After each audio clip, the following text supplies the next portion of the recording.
Muy buenas tardes a todos, bienvenidos nuevamente a un capítulo más de Encuentros, este espacio donde resaltamos a nuestros cineastas iberoamericanos, un espacio creado por el Festival de Cine de Huelva en asocio con FIACINE, la Federación Iberoamericana de Academias de Artes y Ciencias Cinematográficas, donde cada mes tenemos un invitado muy especial de nuestra cinematografía iberoamericana.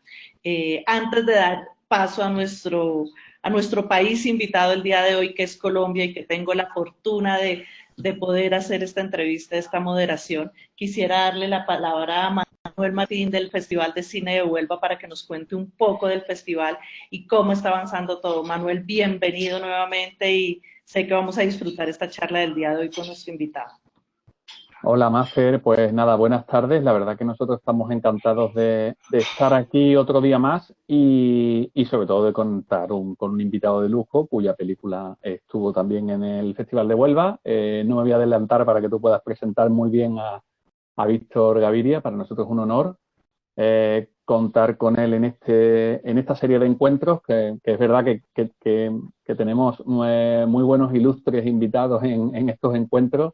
Y la verdad que estamos encantados. Y bueno, el Festival de Huelva, la verdad es que estamos contentos porque casi recientemente, ahora en agosto, hemos terminado nuestra primera actividad presencial del año. Y claro, ya cuando uno dice presencial, pues se siente muy bien porque, bueno, como sabéis, el año pasado el Festival de Huelva fue exclusivamente online debido a la pandemia y claro, este año pues queremos volver otra vez a las salas de cine y hemos tenido la suerte de poder hacer un cine verano en Huelva entre julio y agosto. Así que nada, contento, con ganas ya de terminar lo que es este verano para ya comenzar ya en septiembre con fuerza lo que será ya la etapa ya previa de nuestro festival, que es del 12 al 19 de noviembre.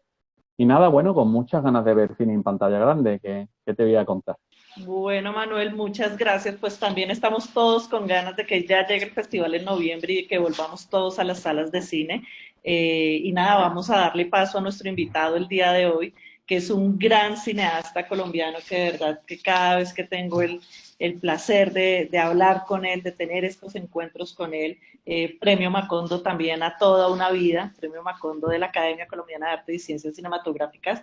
Hoy tenemos invitado especial a Víctor Gaviria, cineasta, director colombiano, un gran referente para nuestra cinematografía.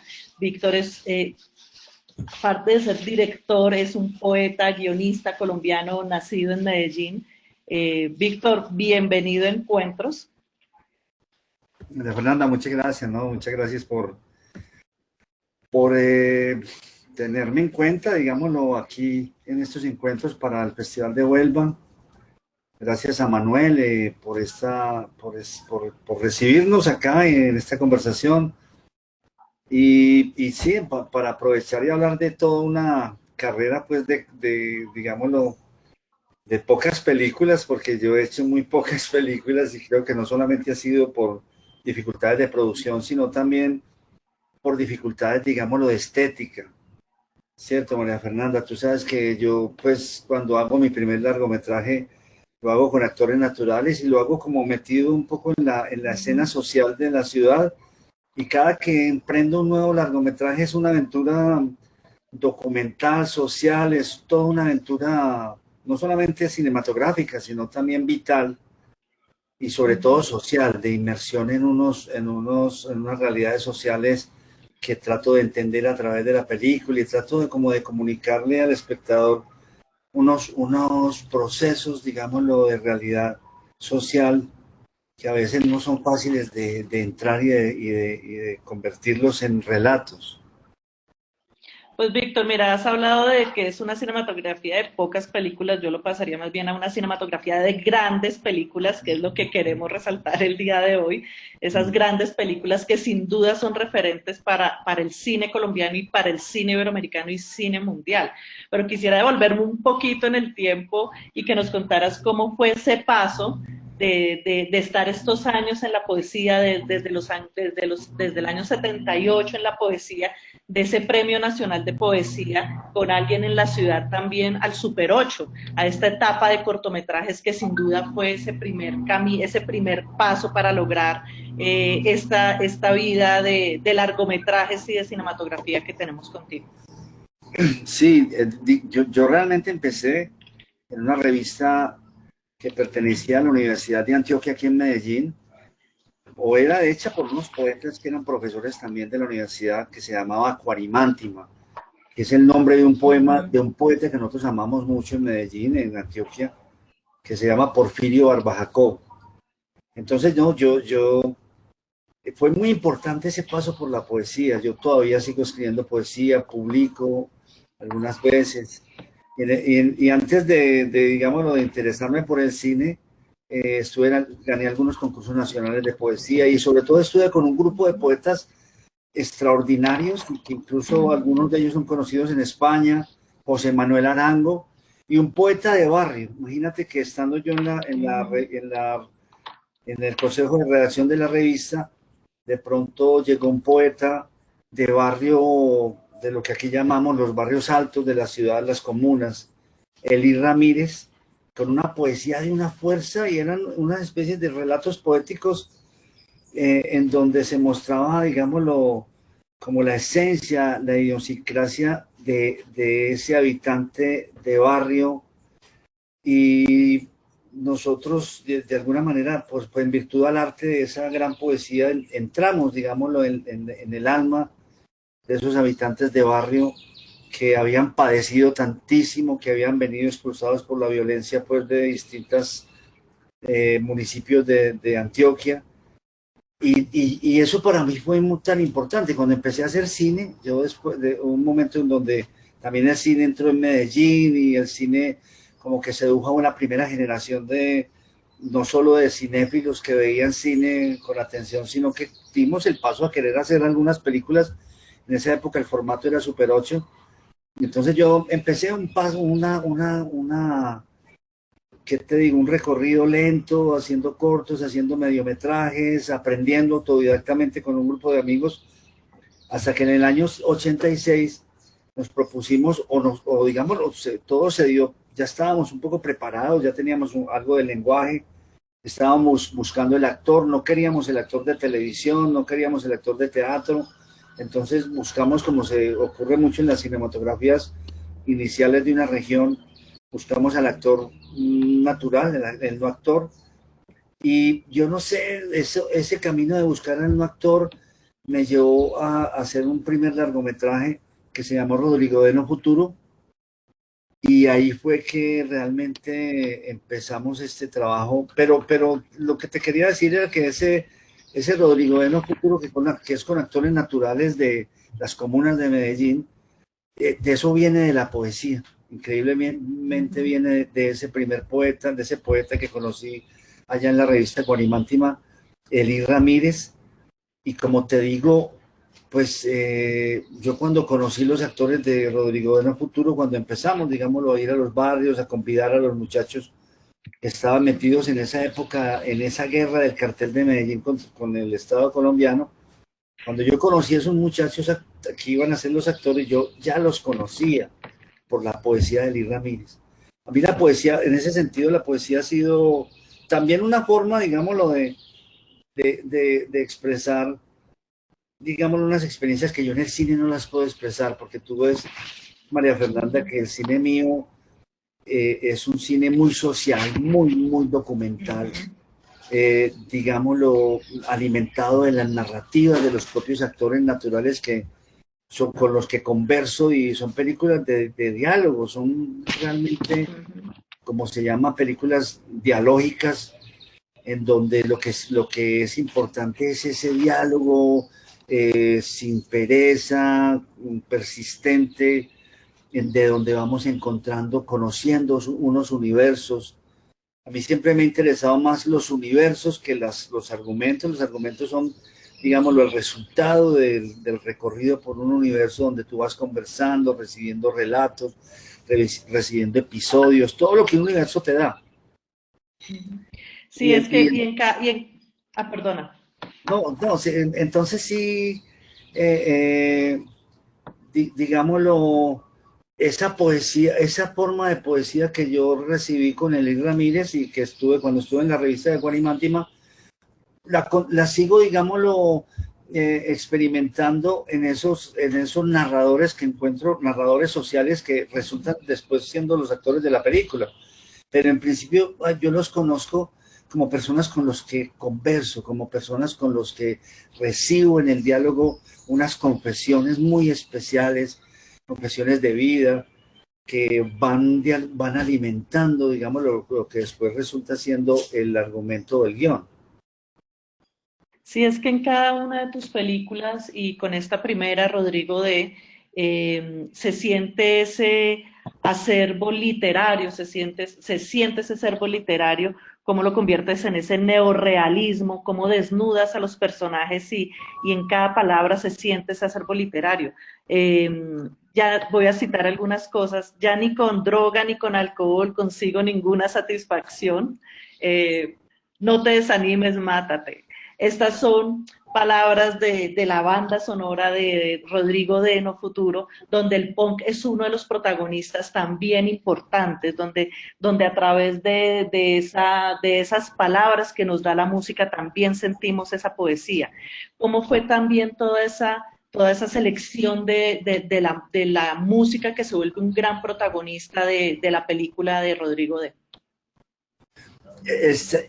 Digámoslo, este deseo de construir la película con base en unos narradores que lo que me hacían presente era una realidad, o sea, yo no era, digámoslo, un director neorrealista en ese momento, como surgen siempre, el neorrealismo siempre surge como cuando nace una cinematografía, como una opción, digámoslo, de sacudir todos los contenidos y de desnudamiento y de limpieza, digámoslo, de la mente. Entonces yo también cuando converso con estos muchachos empiezo a recibir de frente como trozos de realidad. Y uno de esos trozos de realidad fue el punk. Me encuentro con unos muchachos que tienen sus temas. Nosotros habíamos sido unos rockeros, pues digámoslo, muy dependientes y con una conciencia de que el rock no se podía hacer en Latinoamérica, que no era como nuestra tarea, pero nos encontramos unos jóvenes que estaban haciendo punk, y un punk que era lo único que reflejaba el desasosiego de la ciudad en ese momento, una ciudad en guerra, una ciudad en violencia desatada en los barrios, y lo único que era espejo de eso que estaba ocurriendo, porque eso no estaba ni en la literatura, ni en la poesía, de alguna manera fue la de Elis Ramírez, ni en los periódicos, eso estaba en esos temas de punk. Entonces, claro, inmediatamente el personaje se convirtió en un punkero, porque me parecía que tenía la palabra para poder en ciertos momentos dados comentar lo que estaba ocurriendo en la ciudad a través de esas letras de punk. Conocí también unos metaleros que eran los que pues también convocaban a la muerte, que era el personaje que estaba en la ciudad, en el centro de la ciudad, la muerte. Y entonces la película fue tomando ese cariz, digámoslo, de película punk, aunque digámoslo, el punk, no, fíjate que es una película de realidad en el sentido de que hay varias realidades que confluyen. La realidad se caracteriza, la realidad, digámoslo, como ser, como esencia, se caracteriza porque te pone juntas cosas muy dispares, digámoslo, y el cine muchas veces pretende siempre, y los guionistas se enseñan, digámoslo, a tener una unidad y a tener una síntesis y a sacar, digámoslo, todo lo que no tenga que ver con la realidad de la película, y a veces las películas están muy bien empaquetadas, pero no tienen ese aroma de realidad que proviene de tener distintas realidades juntas.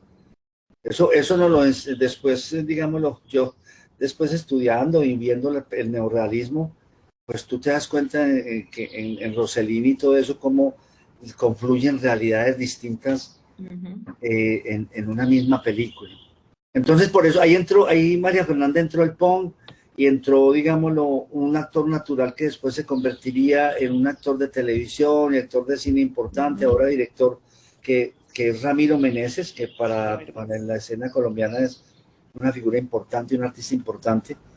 Y Ramiro era un pelado muy, muy sencillo que yo conozco en el barrio y que de pronto tenía 7, 8 temas muy poderosos.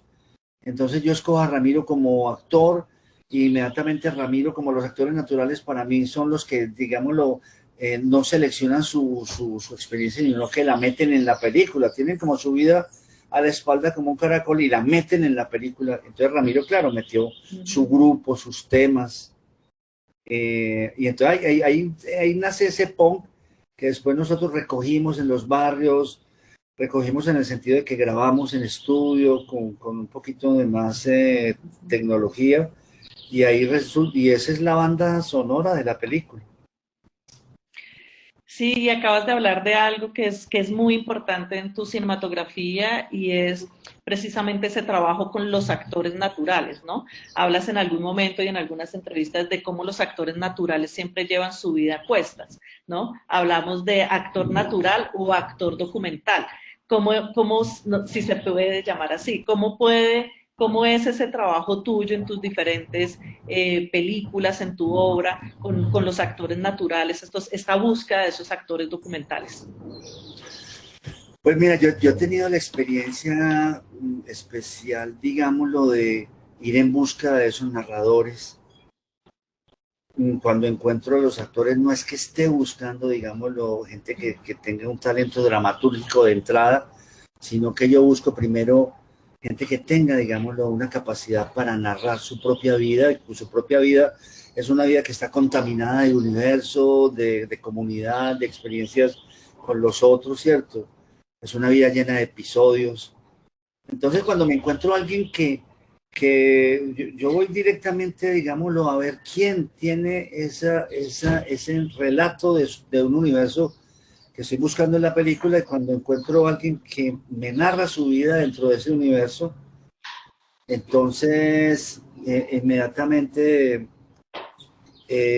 lo pongo, pues le pido que actúe después, sobre todo que improvise.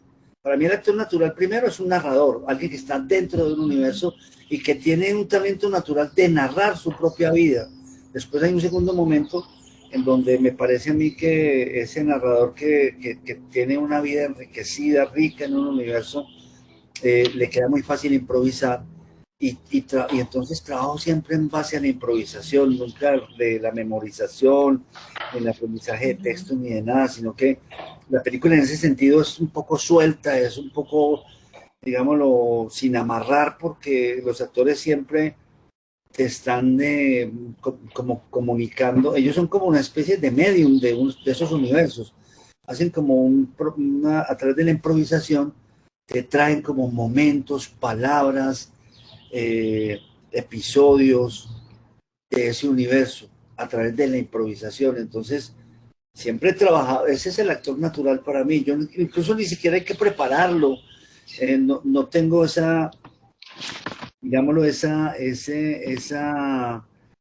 mm, como teorización del actor natural que tienen otras personas como Fátima Toledo, por ejemplo. Para mí el actor natural no es tan complejo. Lo importante es que provenga de un universo que tenga el talento de narrar su propia vida y después eso lo permite, digamos, improvisar y por lo tanto, como quien dice, cuando se pone frente a la cámara, un poco traernos esos recuerdos de ese universo. Y ahí me remito a una frase de una de tus películas, ¿para qué zapatos si no hay casa? ¿No? Nos dice Mónica de 13 años en La Vendedora de Rosas. ¿Cómo fue ese trabajo precisamente de actores naturales con estos niños que protagonizaron la Vendedora de Rosas y que esta idea surge de esa visita que hiciste a unas monjitas hace muchos años, Sí, donde te cuentan precisamente esta historia de la Navidad, ¿no? De cómo esta niña vende rosas, ¿no? Para ayudar a su mamá y de ahí te surge esa historia, ¿no? ¿Cómo fue sí, ese trabajo con esos actores y cómo fue este trabajo? sí. Mira que conozco a esta niña Mónica Rodríguez en un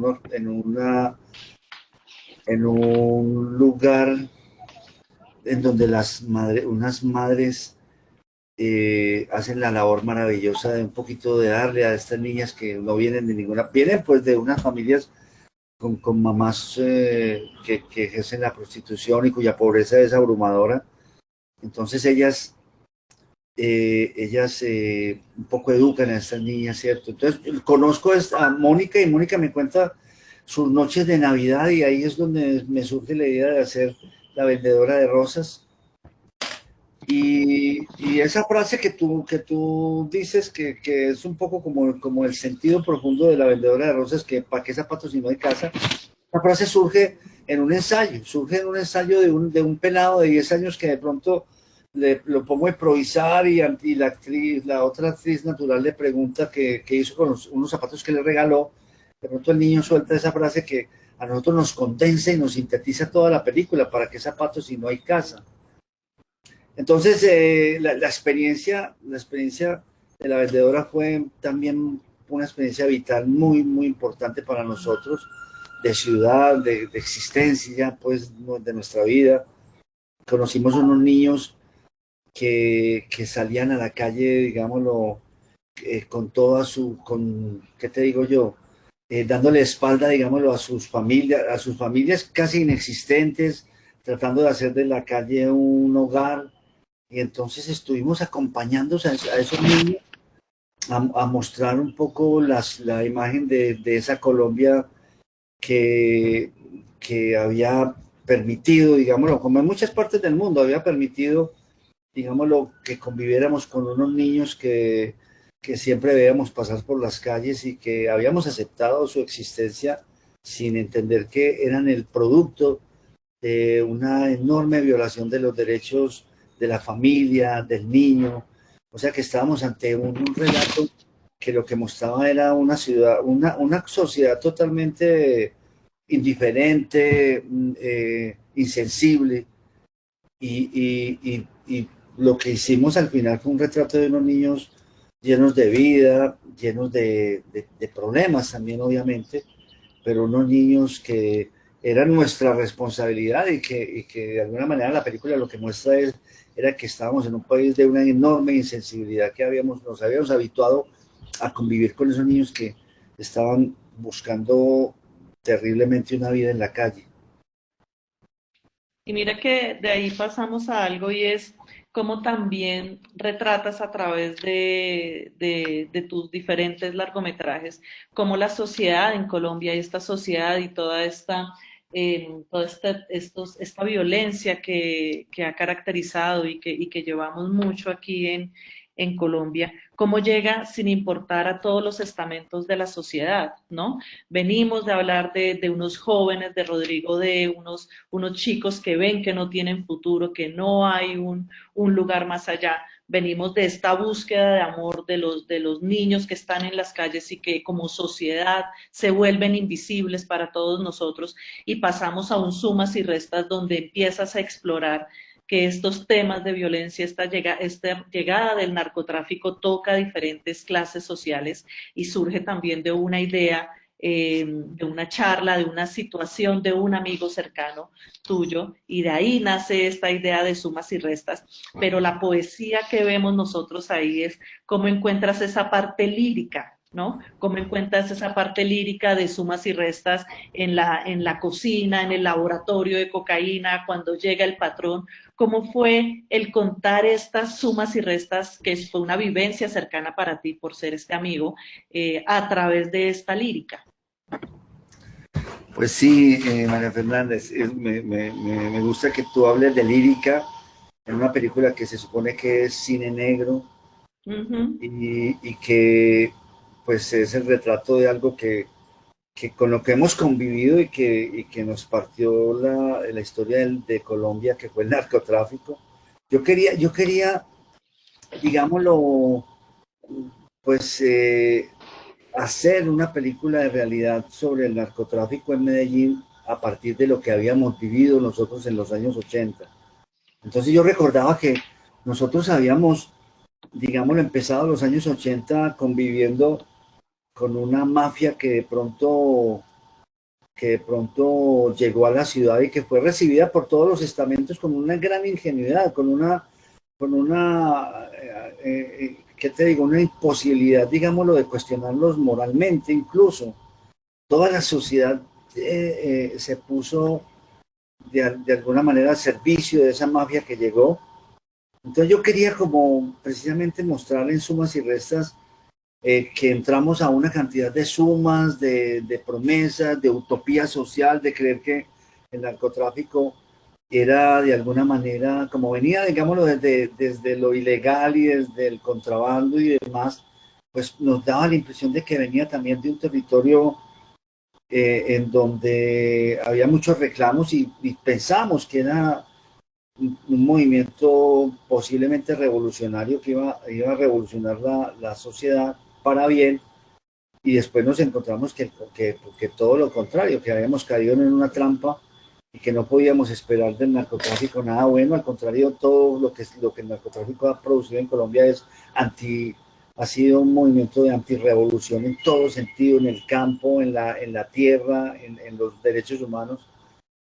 Entonces, yo con este, nace, digámoslo, la película de la conversación con un amigo mío que fue, fue el dueño de nuestra empresa de televisión y que sin nosotros saberlo había estado metido en el narcotráfico, y entonces él me confesó su historia, y yo le dije, pues hagamos esa historia, amigo, mi amigo Hugo, hagamos esta historia y contemos cuáles fueron como los espejismos que hicieron que nosotros todos como sociedad nos tiráramos en manos del narcotráfico, y contemos un poco cuál fue esa revolución de que el narcotráfico hizo en nuestra propia vida, en ese sentido, sumas y restas.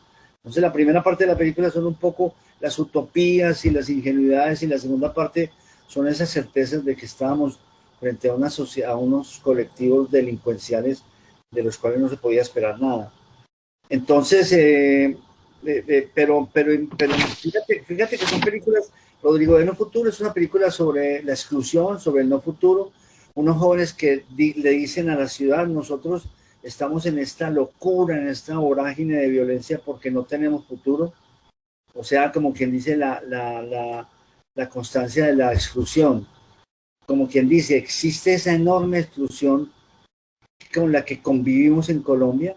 Luego viene la exclusión de los niños de la calle, que es una exclusión, como te digo, que está frente a tus ojos, estos niños que venden y estas niñas que venden rosas.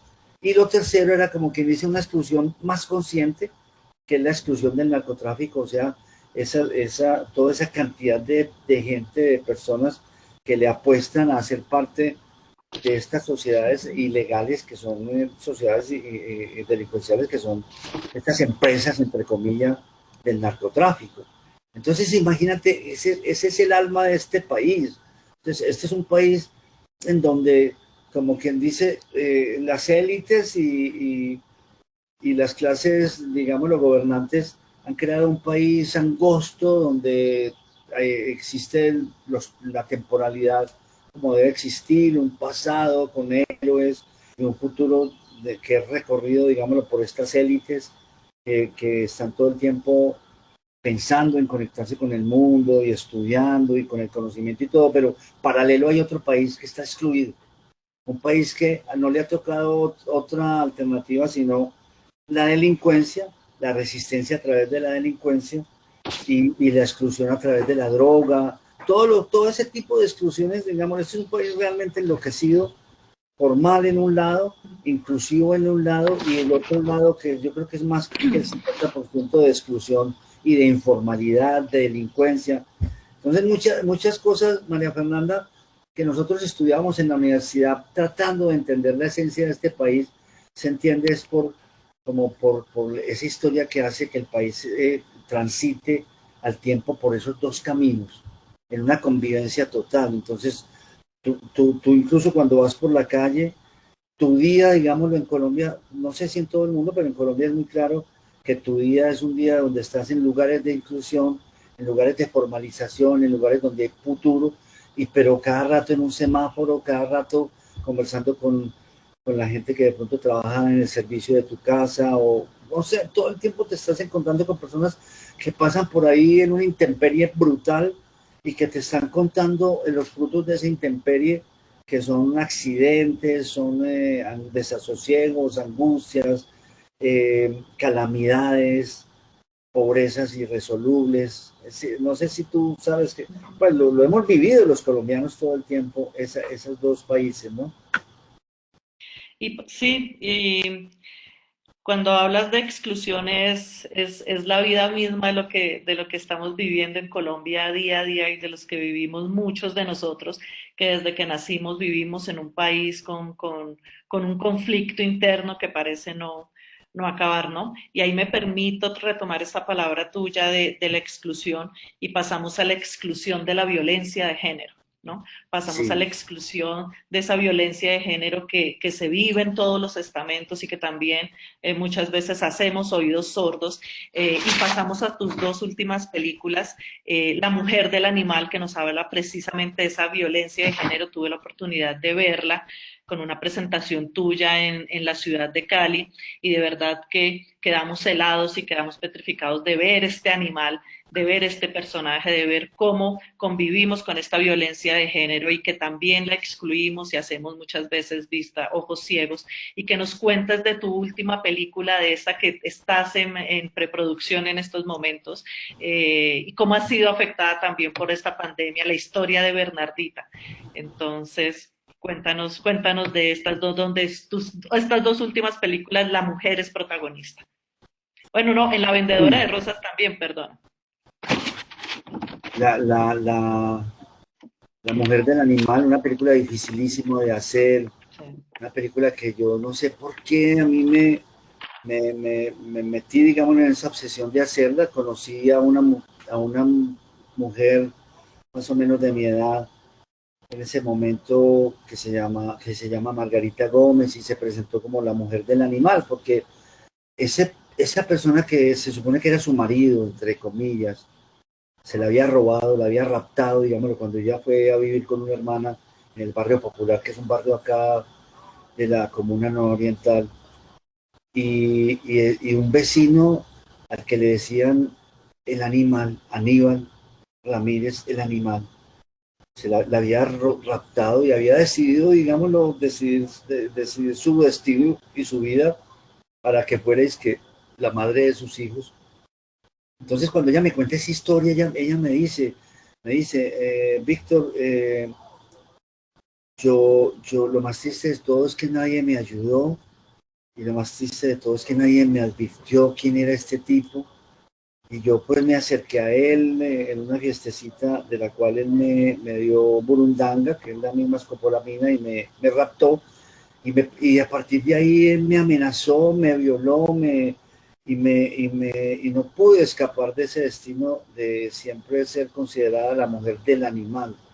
Entonces a mí me pareció que yo me había encontrado mucho con esas historias de mujeres que eran arrebatadas, digamos, por unos hombres irascibles y enloquecidos y machistas hasta el fondo, animales, en ese sentido. Y a mí me parecía que había que contar esa historia, pero claro que no sabía con las repercusiones, pero creo que al final, bien que mal, lo que quedó claro era que ese animal existía. Yo empecé a darme cuenta cuando empiezo a buscar los actores en esto que te digo, María Fernanda, de buscar personas que están dentro de esos universos. Me empecé a encontrar mujeres de todas las edades, muchachas de 20 años, mujeres, digámoslo, de 35, 40, ya mujeres ya mayores de 60 años, y empiezan a aparecer todos esos animales en forma de abuelos, en forma de maridos también, de esposos, que de pronto se enloquecían de celos y sobre todo como la idea que tiene, que tiene el hombre de que la mujer, digámoslo, pues hace parte, digámoslo, como un elemento más de su vida, que la mujer, que el hombre puede disponer de la libertad de la mujer, que la mujer por ser mujer es sospechosa y que tiene una esencia, digámoslo, que hay que castigar porque la libertad de la mujer el hombre no la puede permitir. Yo me fui dando cuenta de eso y al final terminó una película que lo que denunció fue esa existencia, esa entidad real del animal dentro de la cultura patriarcal.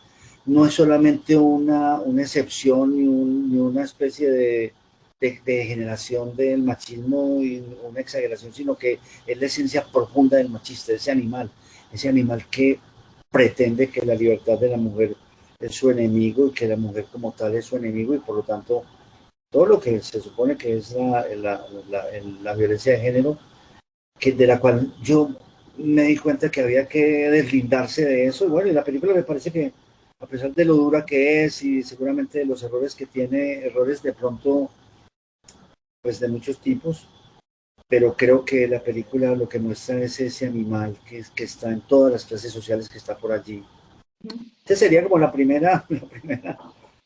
conversación sobre esa película. Y ahora estamos Sosiego. preparando otra película que se llama Sosiego, que es la historia de una familia que yo conozco hace mucho tiempo. La historia de Bernardita, una señora que de alguna manera anda por los barrios como tantas docenas y centenas de mujeres de los barrios populares de nuestro país, andan por allí un poco despistadas, persistiendo en no que la vida no las venza del todo, con algunos ideales todavía, pero con una conciencia de que, de que la vida, de que su vida ha sido un fracaso, pues cuando miran, digámoslo, el destino de sus hijos, esta es una familia cuyo destino de sus 3 hijos es brutal, pero no es una excepción. Existen, vuelvo y repito, docenas, centenas de esas familias en donde los hijos, uno de ellos se ha metido al grupo armado, digámoslo, de la localidad. En este caso es un muchacho que ha terminado siendo comandante, digámoslo, de una BACRIM, a través de eso solucionando muchos problemas, pero metido, digámoslo, en esa distopía insoluble que es estar dentro de un grupo armado. Ocurre tanto en el país, en los pequeños municipios, en las grandes ciudades, ocurre tanto ese destino. El destino también de las mujeres que no encuentran tampoco, desescolarizadas, sin posibilidad de estudiar, que de pronto encuentran que lo único que pueden hacer es ir a los pueblos a prostituirse, que quedan embarazadas y que terminan teniendo 3, 4 hijos sin saber cómo y que tienen que sostenerlos y sobrevivir a través de la prostitución, esa distopía que es la prostitución. Y otra niña que también entra en esa otra distopía que es la droga y la calle, que también ocurre tanto, digamos, esos destinos de los jóvenes y los muchachos, los adolescentes que de pronto lo encuentran como un lugar de placer en la vida, un lugar de sosiego en la vida, sino la droga. Entonces es una familia de de esta señora un poco chiflada, pero no porque chiflada, digamos, porque la vida es la que está chiflada, y que de pronto se da cuenta que su vida ha sido un fracaso porque sus hijos no son como ella quisiera, no son gente, son de alguna manera antigente, son antisociales de alguna manera. Y porque uno está en la droga, el otro está en la prostitución y la otra está en el bandidaje. Eso se ocurre tanto en este país, tanto. Entonces quiero hacer voy a hacer un esfuerzo enorme, pues yo no solamente, porque sino con todos estos amigos míos, cineastas, hacer un retrato y creo que si lo logramos hacer va a ser un retrato muy interesante de lo que es nuestro destino de ciudad, de tantas personas, de ese país excluido que está lleno de gente maravillosa, pero que está llena de dolores y de sufrimientos. Y ya, ahora, ya que hablas de dolores y de sufrimientos, y ya para finalizar, quisiera tomar un poco prestado de la Comisión de la Verdad, este espacio llamado Nombrar lo Innombrable. Hablando contigo en estos 40 minutos, se siente tan presente Rodrigo D, se siente tan presente la vendedora de rosas, sumas y restas, la mujer del animal en estos momentos, que en Colombia hay todo un momento social muy importante en que los jóvenes están saliendo a las calles a reclamar esto, ¿no? A reclamar esto que les es negado. Y nada, decirte cómo nombramos, ya para finalizar, cómo nombramos lo innombrable, cómo el cine puede ser resistencia en estos momentos, aquí en nuestro país.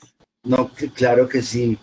Mira que precisamente esa protesta de los jóvenes en Colombia, ¿cierto? Que hemos tenido este fenómeno que de alguna manera ha sacudido a todo el mundo, de algunos, digámoslo, iracundos, digámoslo, de encontrar esa violencia de la protesta, que quisieran que no la hubiera, pero muchísimos de alguna manera con la esperanza que esa protesta nos suscita y con esta presencia de miles y cientos de miles de jóvenes que se plantaron ya y que no quieren más exclusión. Es que la exclusión es brutal, la exclusión es un pecado social enorme que tiene nuestra sociedad.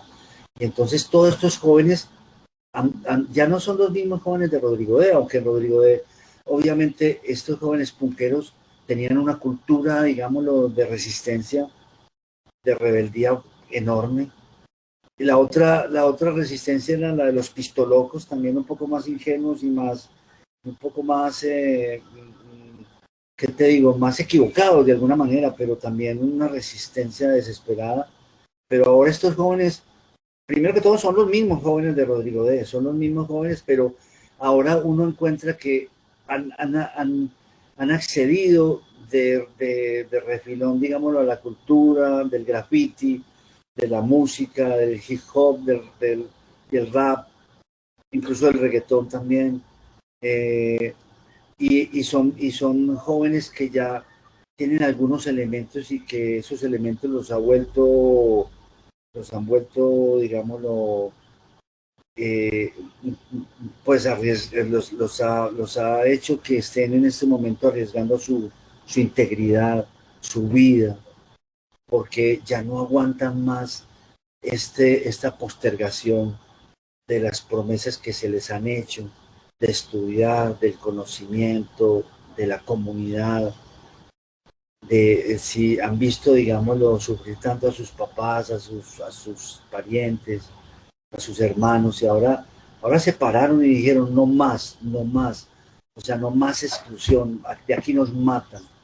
Entonces estamos, yo creo que, y el cine colombiano, te lo digo, María Fernanda, ha sido un arte que se ha formalizado muchísimo a través de la ley de cine, de unas generaciones que lo han hecho realmente existir, pero en general todos los colectivos de cine son gente toda muy comprometida con el país, de una enorme sensibilidad todos. Yo lo veo aquí en Medellín, los nuevos directores de Medellín son toda gente muy, muy cultos, pero al mismo tiempo muy comprometidos. Laura Mora, que está rodando la película en este momento con 5 jóvenes de calle prácticamente, una película que va a ser hermosísima. Ahora está Simón Mesa en Cannes, ayer presentó su película. Está también el grupo de Sebastián Mesa, toda una cantidad de jóvenes que están, algunos que no han hecho su largo todavía, pero si tuvieras qué compromiso, qué calidad estética, qué potencia como artistas, pero qué compromiso. Y surgen en todas partes personas y jóvenes con deseos de contar su vida, de contar la vida de sus padres, la vida de sus tíos, porque saben que este es un país que sin verdad, pues lo sabemos, sin verdad no puede seguir adelante. La gente quisiera pasar la página, decir, no, pasamos la página y sigamos para adelante, pero no se puede pasar, y el cine es uno de esos instrumentos y herramientas que no quiere pasar la página y que al contrario quiere leer largo, largo, largo esa enciclopedia de la postergación y de la exclusión y del dolor que se ha vivido en este país, que ese dolor precisamente hay que pararse frente a él y contarlo. Pues Víctor, nada, muchísimas gracias de verdad. Quisiera invitar ya para este cierre a Manuel también y solo agradecerte de verdad por tu cine, por ese cine que está en primera línea, en esta primera línea de lucha y de resistencia, mostrándonos siempre y marcando el camino para todas estas generaciones de cineastas colombianos. Gracias por ese cine de primera línea que está en resistencia siempre, cada vez que vamos a explorar una película. Manuel, te invito para despedir a nuestro invitado, que si te darás cuenta yo podría quedarme infinidades hablando con él. Sí, la verdad es que ha sido una charla interesante y nos podríamos quedar aquí escuchándolo muchísimo tiempo. La verdad que es interesante tener un cineasta como Víctor Gaviria. Nada, muchas gracias, Víctor, por tu tiempo y Mafer por esa entrevista tan interesante. Esperemos ver ya que en próximos encuentros y encontrarnos aquí con nuestros espectadores, que la verdad que nos sigue bastante gente. Y la verdad que es muy interesante ver cómo se interesan por nuestro cine. Manuel, muchas gracias por darme la posibilidad. María Fernanda, y gracias por nombrarme eso. Nunca, no, me conmovió que digas que somos de primera línea, no lo había pensado, pero sí, estamos ahí en el cine, en esa primera línea. Gracias siempre, Víctor. Un abrazo para todos. Un abrazo.